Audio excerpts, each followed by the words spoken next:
the trucks that would be coming in and out, hauling chips and sawdust is a normal vehicle that's on every other road in the state of Virginia. Absolutely. But as far as if you guys want to put operational hours, say 6 to 6:30, and then if we could maybe do 7 to noon on Saturday, and ma'am, I'll try not to start before 7, I'll ask them for 8. I believe it or not, I do like happy neighbors. I really do, and I have a bunch of happy ones in Pennsylvania. So we can work with that as far as operating the mill. I'm saying put operations on the mill and not necessarily look at the unloading of trucks. Right, mill operation. Because Exactly, that is they're a two different things. noise. I still want to stay at 8 o'clock on the mill on Saturday. I'll give it 8 o'clock on Saturday. Yeah. Okay, that's fair. And then the 6 in the morning to 6:30 p.m. during Monday through Friday. 7 to 6:30? Excuse me? 7 to 6:30? For the mill, operation of the mill. 7 Yeah. to For the 6:30? operation of the mill? 7 Yeah, to 6 to 6:30. How about 7 to 6:30? You can unload trucks. after Guys, 7. people they like to start early. That's true in the People summer like that when want it's to start hot. early, especially in the summertime. It gets hot. Okay. All right. 6 to 6:30, and then 8 to noon on Saturday for time. And this one, if we do that, then we can still do a 1-year review. And a 1-year review says, at the end of the year, you come back to the board. If everything's fine, we, renew it. They've got a 3. Right. Review or renewal?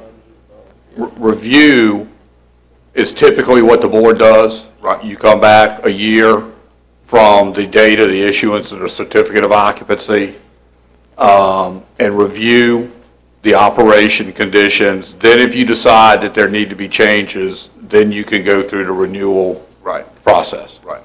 So now, number 9 needs to be changed to 1? I would change that to say the Board of Supervisors shall review this permit 1 year from the date of the issuance of certificate of occupancy. I just want to make sure I understand. We're talking about the operation of the mill and not the unloading of trucks. Yes, sir. Not the He operation may of want, trucks. may want to unload trucks until 7 o'clock or 8 o'clock or 9 o'clock at night. It's the operation of the mill is what we're talking about. Yeah, I would change condition number 5 to say the operation of the mill. Right. Because it says all uses. Yes, sir. That would address Mr. Akers' comments. Okay. And I think Ms. Cosby has the language related to condition number 8. Right, and that would read, the applicant shall construct or cause to be constructed all road and/or site distance / entrance improvements deemed necessary due to the proposed use of the property and meeting the standards of the Virginia VDOT. So the rest of that would be Deemed the same. necessary by the Virginia Department of Transportation. Okay. Well, and meeting. So Yeah. it would have to be in accordance with VDOT regulations, but they would also be requirements that were necessitated due to this use. There may be other issues with that road, but they're road issues not necessarily caused by, this property, which is, somewhat down the road. So it's not necessarily caused by this. So there are limitations with how far the board can require these improvements, but. Okay. Are there any other questions? And we had to change, the waiver on number 6 was unless waived by neighbors? That's what you said in your... Unless agreed to by neighbor. by Unless a adjoining reduction or property, waiver adjoining neighbor. is agreed to in writing by, And site plan, how long was that? It says 30 days, but you said in the beginning... we just struck that, because it could be 31 days, it could be 45 days before the site plan We comes struck in. 30 Number days. 2, we struck. It could be 15. Okay. We didn't strike... We just struck the last sentence, We portion just of the Last sentence. struck the sentence in time. Right. Yeah, okay. It's the last sentence in condition 2. Okay. I think we're all on the same page now? All right. Hours are what? Hours are 6 a.m. to 6:30 p.m. for the mill operation, Monday through Friday, and 8 to noon on Saturday for the mill operation. No operations, no operation on Sunday, No operation on Sunday. no operation on Sunday for anything. No trucks coming in on Sunday. Well, there could potentially be a truck come in to pull out lumber or something like that, but a truck is going to be going down Bagby Road anyway. I mean, we don't plan to pull out Sunday, and I can talk to my transportation. We'll leave Sunday transportation out. How about that? Well, right now, we have nothing on Sunday, so, So it stays nothing on Sunday. right. Okay. All right, and you have to explicitly say that because we changed Well, to all I was going to go uses through the numbers. Mill. Okay. I think any other questions? I think we're there. Mr. Seeley? Mr. Chairman, I'd like to make a motion that we approve special exception 03-13, the James Hill Sawmill. Conditions that have had amendments to them are 2, 4, 5, 6, and 9. And I believe staff has made note of those changes. I can go through them if you'd like. I think we're good on the changes. Just make sure for number. Oh, I didn't say 8. An 8. And 8, Right, and 8 was the one staff changed. right. Okay, and we have all those recorded on the, I guess, the audio and the video. For number 5. Number 5, the Number hours of 5 should operation. say, all uses are prohibited on Sunday, Correct. because that's what he just agreed to. And the hours of operation are for the mill. Right, the hours of operation for the mill, all operations on Sunday are prohibited. Okay. I believe we have it without any other discussions. We're going to, You need a second, Mr. Chairman? yeah, we do. I just want to make sure Mrs. Cosby's going to be able to handle all the changes. That was a motion. Is there a second? Second. Okay. Motion made by Mr. Seeley, seconded by Mr. Black. Further discussion? All those in favor say aye. Aye. All opposed, nay. Motion carries unanimously. Mr. McCauley, before you go, you said there was going to be 12 to 14 jobs. How much are those jobs going to pay? What's that? How much are those jobs going to pay? Anywhere from $8 to $20. Okay. All right. Thank you, sir. Yeah. You have a good day. Good luck. Mr. Penny, as always, good seeing you. Thank you. I wanted to say something, but that's good. Y'all did good. Thank you. I'm glad you approved. Thank you, sir. All right, text amendments one more time are being pushed back to the Planning Commission. We are not going to talk about farm labor housing anymore tonight. Agenda item number 7. The board quite a while ago, on his passing, the board asked for a portrait of Mr. Luther Morris, former clerk, to be put in the clerk's office. Mr. Parton and I were discussing that last week, and he's got an update.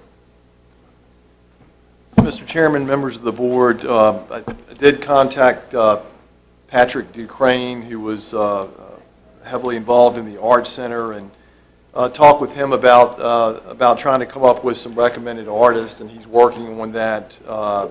He thinks he can have something early next week. He knows some Caroline folks, wants to see if some Caroline folks are interested, and also knows some folks from Fredericksburg. Just from a simple internet research, it appears the price on portraits can range anywhere from $1,500 upwards of $9,000 to $10,000. So would want to get a little direction on what type of parameters you're looking for there. Did speak with Ray Campbell, who indicated that he has discussed it with the judge, and the plan would be, if the board so desires, to hang the portrait in the hallway outside of the clerk's office. That's where they recognize previous clerks. So if that's something you would want to pursue, they would be amenable to that. And that's basically the report, Mr. Chairman. Thank you, Mr. Parton. You had a question, Mr. Underwood? Yeah, the portraits that are out there now, is there a cost, what was the cost for those portraits out in the courthouse now? I think those were donated. Most of those are Sidney King's that were donated by Mr. Collins. Aren't there Yeah. some portraits of judges and stuff? And none of those, Really? Yeah, they were donated, and Mr. Parton just said he didn't believe that the county was responsible for any of those. And I think in this case, we're doing one for someone who served the county. But I believe that the lower end of the scale was what we were looking for, because you could probably make a 4-foot by 5-foot photograph for a lot less.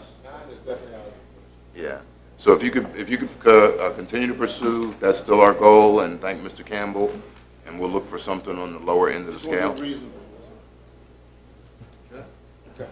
All right. Next order of business, same type of scenario, which is new business. Funny how they worked out together.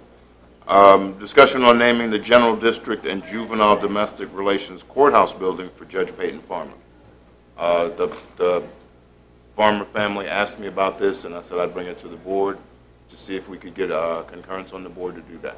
Can we just figure out what it'll cost to put the, I don't know how we want to letter it or how you want to, I mean, it all comes down to how you're going to put the name on the building, I think, for cost. I don't have an issue with doing it, I just, we need to figure out what it would cost to actually do that. Well, first we need to figure out if we want to do it. Seems like we want to do it.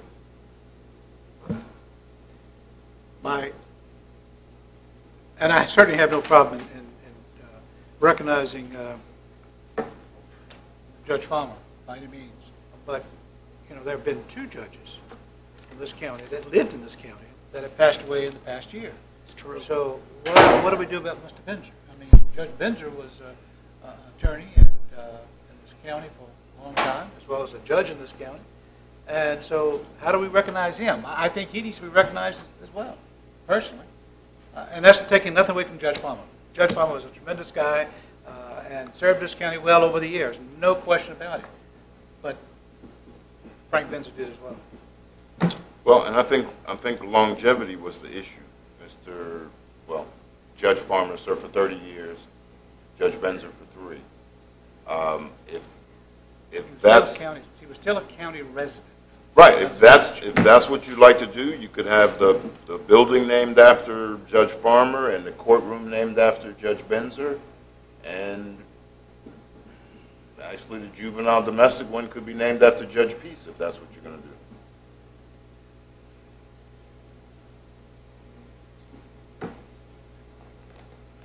Again, I'm not taking anything away from Judge Farmer.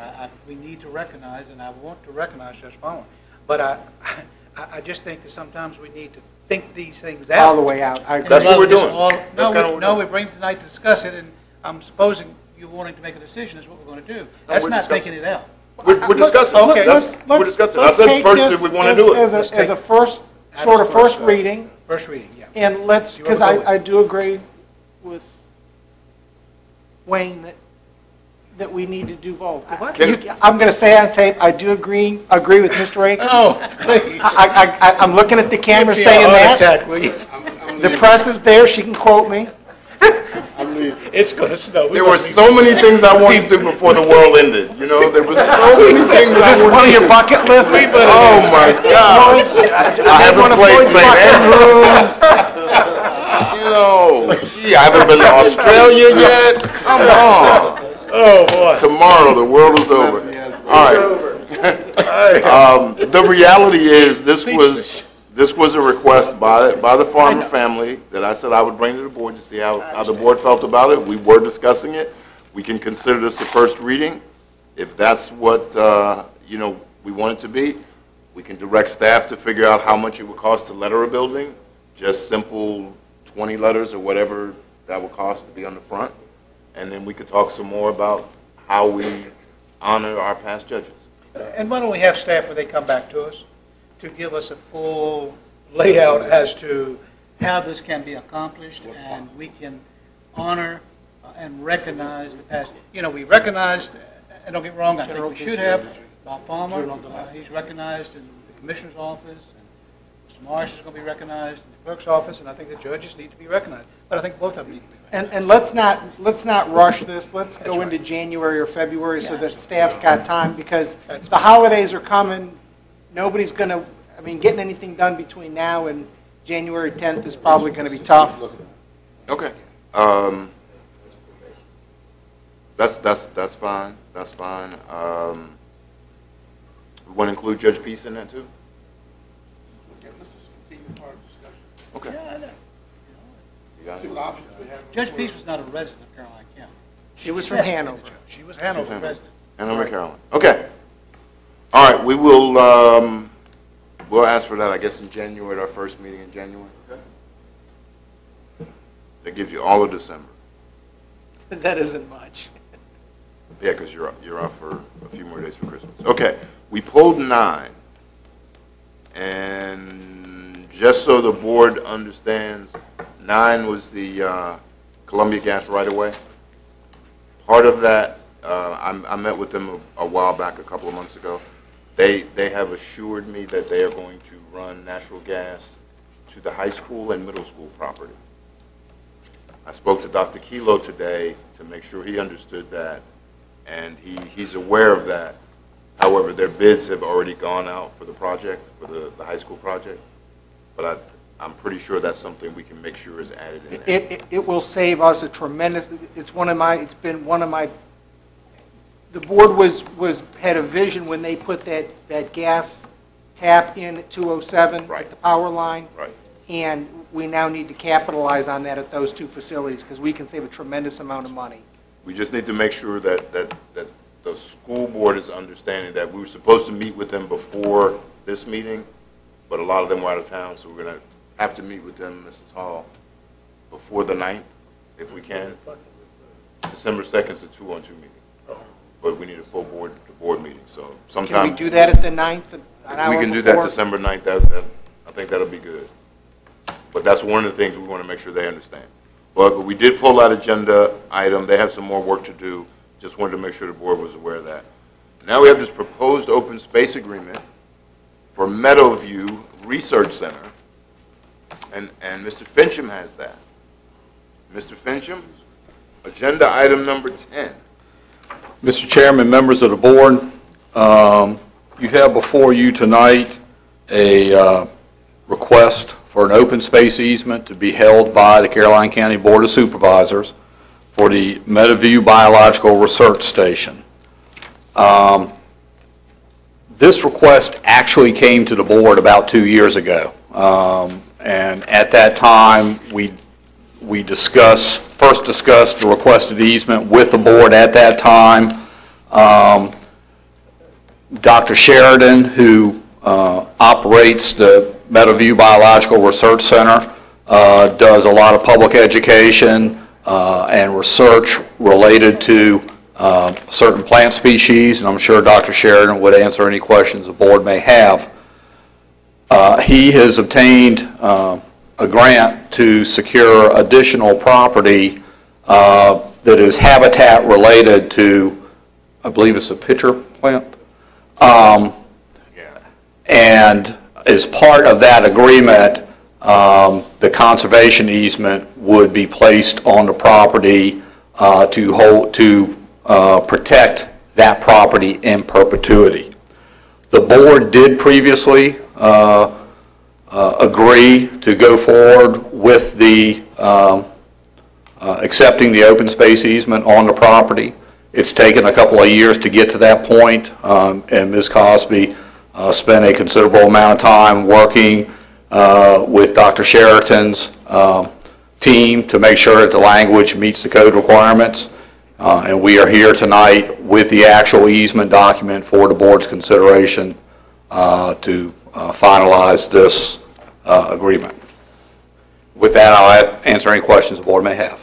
One thing, Mr. Fincham, should we grant this easement, and I know you know the answer, but should we grant this easement, we're basically taking land out of the county tax roll.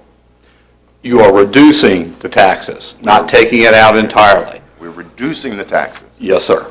And we're reducing the taxes to the amount of 500 and what? About $500. The 2013 assessment was approximately $628, $628.56 to be exact. This came from Ms. Carter's office. After the easement is placed on the property, it would be assessed at $1,000 per acre, and the new figure would be estimated at $121.90. So it's just over a $500 reduction in your tax revenue. It's only this 1 acre? No, it's a total of about 17 acres. So that would be the total tax. $500 per 17 or $500 For the total all of them? on the whole All thing. 17? Yes, sir. Okay. Questions at this time for Mr. Fincham or Dr. Sheridan, since he's here? Questions? Mr. Seeley? Mr. Chairman, I will say that I went to the seminar that was held by Meadowview this summer and was actually really amazed and impressed with the folks and the presentations that they had. They've done a lot of work at Meadowview, and there has been a lot of international notoriety given to that facility. And some good research, and he does have regularly interns that come and actually work there. So I think this is a real positive for the county. With a minimal impact. Very minimal. I'll make a, if we're in line, I'll make the motion to actually accept the stewardship of this property. Second. Okay, motion made by Mr. Seeley, seconded by Mr. Black. Discussion? All those in favor say aye. Aye. All those opposed? Motion carries unanimously with the absence of Mr. Akers. Okay, that concludes our agenda. Agenda item number 11. Mr. Parton. Mr. Chairman, members of the board, just a few updates. As I think was indicated earlier, county offices will close at noon tomorrow and remain closed until the following Monday, Thanksgiving holiday. Mr. Seeley mentioned, and I want to mention it again, that I think it's the 14th annual Senior Citizens Gala will be on Thursday, December 5th at 6 o'clock at Caroline High School. Did also want to note that, make sure that everyone is aware, the December board meeting will be on the 9th. We have it listed on December 10th in the calendar. It is on Monday, December 9th, to clarify that. And that's all I have, Mr. Chairman. No closed meeting. Thanks, Ms. Cosby. Closing board comments, Mr. Black. None at this time. Mr. Seeley. I have none, Mr. Chairman. Mr. Underwood. None, Mr. Chairman. Mr. Akers. No, sir. Mr. Taylor. I have none at this time. Okay. One quick one is last night I attended along with Major Mosier and some other folks what was called a countywide Thanksgiving program service held at the high school, and it was a great event. The actual genesis was several of the local ministers that we talked to during the Boston bomber burial event continued to meet so we could learn more about each other in the county.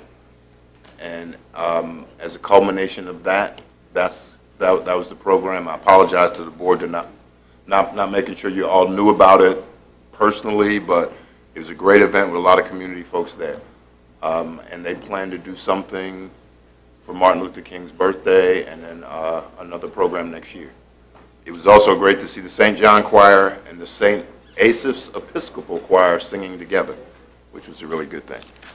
That's kind of it. Happy Thanksgiving to everybody. To the staff, enjoy your extra time off. Thanks to the governor. And we will see everybody on the 9th. We'll try to get a meeting with the school board before then, so look for a letter from Mr. Cully if that comes true. Then I believe that's it, and we'll stand adjourned. So make a motion to adjourn? Please. Second? All in favor? Aye.